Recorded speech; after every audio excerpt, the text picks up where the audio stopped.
Well, I'm looking to make this a city that every person chooses, whether they're a business leader or they're someone who works for that business. And the key ways of doing that are actually delivering quality of life, public safety, and affordability for each and every person.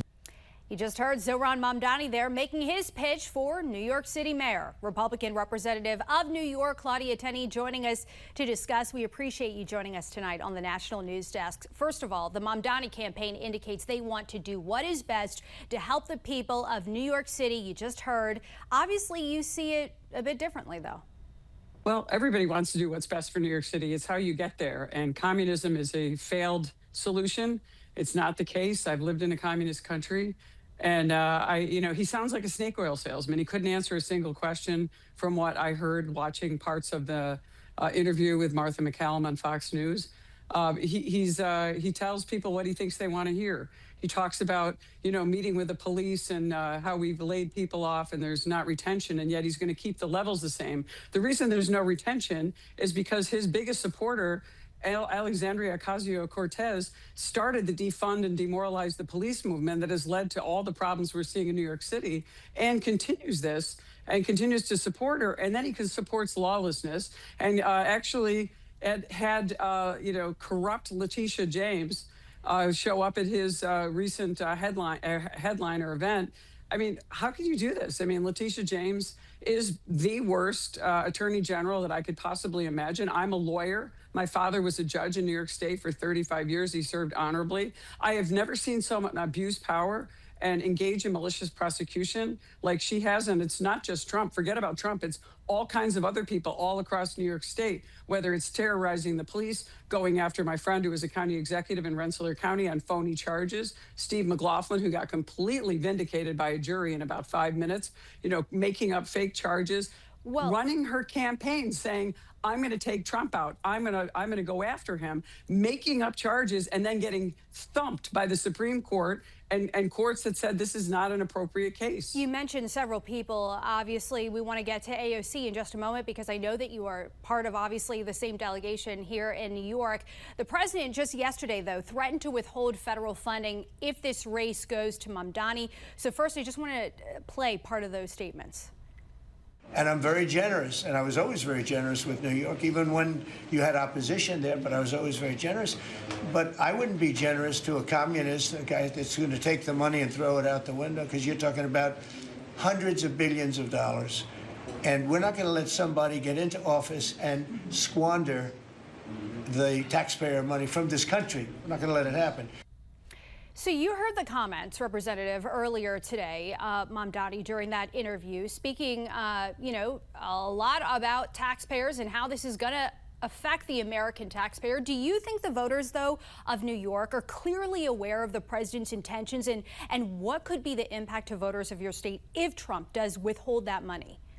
I think the taxpayers should be more afraid of a communist who wants to go in and double and triple taxes, try to turn a capitalist system, the United States' largest city and the most important economic city when it comes to New York State, and to turn it around into a communist, hellhole. You're going to have people leaving the city in droves, not paying taxes. Taxes are going to go up. Resources are going to go down. What Trump's saying is don't continue to put in these communist policies in place where you're going to bilk the taxpayers. We already have seen mass outmigration in our state. We have the highest outmigration of any state in the nation. Remember, in the 60s, we had 45 congressional seats. We are down to 26, and we're going to lose even more in the next round of redistricting because of the far left policies, the communist, socialist, Marxist policies of people like Mamdani, the Democrat Socialists of America. They're destroying our state bit by bit. I'm from upstate. We have felt the effects of this. I went to small businesses today in my community. They're getting crushed by taxes, by regulations, all the things that socialist-like systems cause, things that the Democrat Socialists of America are implementing in Albany. I served in the Albany legislature. I know these kinds of things. We thought, oh, they could never pass these. They were always stopped in the Senate. But now they have veto-proof majorities. And the governor is feckless and weak. And she endorses a guy like Mamdani. I have to say, I got to give credit to the Democrat chair of New York State. He still has yet to endorse Mamdani because he knows it's a disaster for the Democrat Party. This will be a disaster for New York. The taxpayers should be much more afraid of anything that Mamdani would do than President Trump saying, I want to impose DEI and take that type of stuff away, go back to a merit-based system in the city of New York and the state. That's the problem. Making headlines recently, President has been able to accomplish a lot in the Middle East. You obviously believe Mamdani would take New York City back. And I want to pull up your post from earlier today when you say New Yorkers deserve better than a terrorist sympathizer. And Mamdani's anti-Semitism isn't new. Want to point out, Mamdani has said it pains him to be seen in opposition to the Jewish New Yorkers, and he knows and loves and are a key part to the city. If elected, do you believe, is there any common ground possible between Mamdani and Trump? I hope so if he's elected, because it's going to be the end of New York, which is going to be tragic for the people that live in the city and the people in upstate New York who also rely on the city for its strong revenues, you know, the financial industry and so many other important things that come out of New York City. This is going to be a disaster. I mean, Trump will work with anyone. Look, you know, he's even working with Hamas to try to, you know, release the hostages. But I'll tell you, this guy scares me. He's a phony. He's a fraud. He doesn't answer any questions. He's a snake oil salesman. As I said, I've heard all this before. I've been around politics long enough. He is, you know, he's a slick salesman. And he really knows how to skirt around the issues. And he really doesn't give anyone any real solutions that are going to work for New York City. The support is there when you take a look at the polls. The mayoral debate, obviously, tomorrow. Do you feel Republicans have done enough in this race? You know, I don't know what the Republicans can do. They're so outnumbered in New York City. I mean, there's really not many chances for Republicans to take any kind of wins there. Usually all the races in New York City, except for Staten Island, are really about the primary, and the Democrats fighting it out in the primary. So we really haven't had much of a chance. But, you know, we haven't really been fighting in a lot of cases and going into tough areas. You know, there's been some standouts like Vicky Palladino, who's gone into areas and really stood up for the voters and the taxpayers. And I think that's why you see success from people like Vicky and a few others. But it's tough in New York City. And our state education department, the mayoral control over the city have caused people to have a dislike for America. These people don't like America. They don't like what we stand for. They don't believe in our founders. They believe in authoritarian systems based on communism.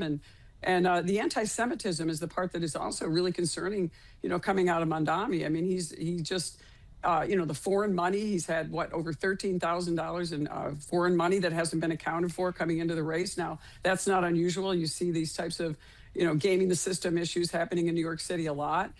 Look, New York City is a lot different than upstate New York, but you know, New York City is important to the state, and I think people are really nervous. My friends in New York City, many of them are thinking about selling their condos, getting out of their homes, permanently leaving the state of New York.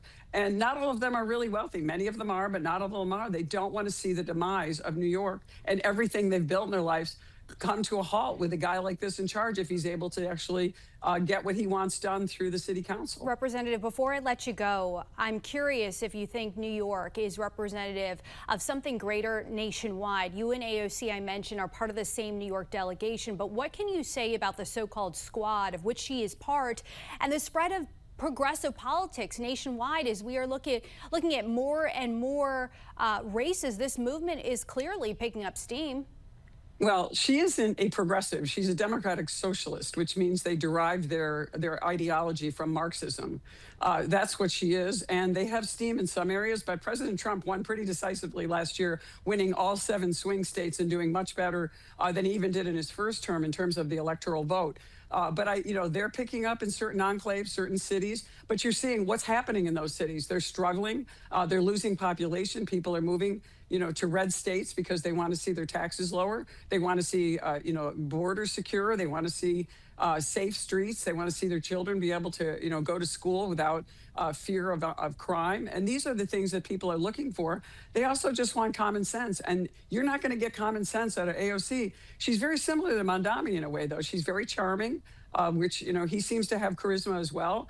But they are snake oil salesmen. They are not selling anything that works. They are trying to manipulate the public into saying, we got the answers when they don't. Everything they're proposing has been tried and failed miserably throughout not just our nation's history, but the history of the world. A lot of important topics discussed with you. I'm sure that they will certainly come up tomorrow for the mayoral debate. Representative Claudia Tenney, thank you for joining us tonight on the National News Desk. Appreciate your time. Thanks so much.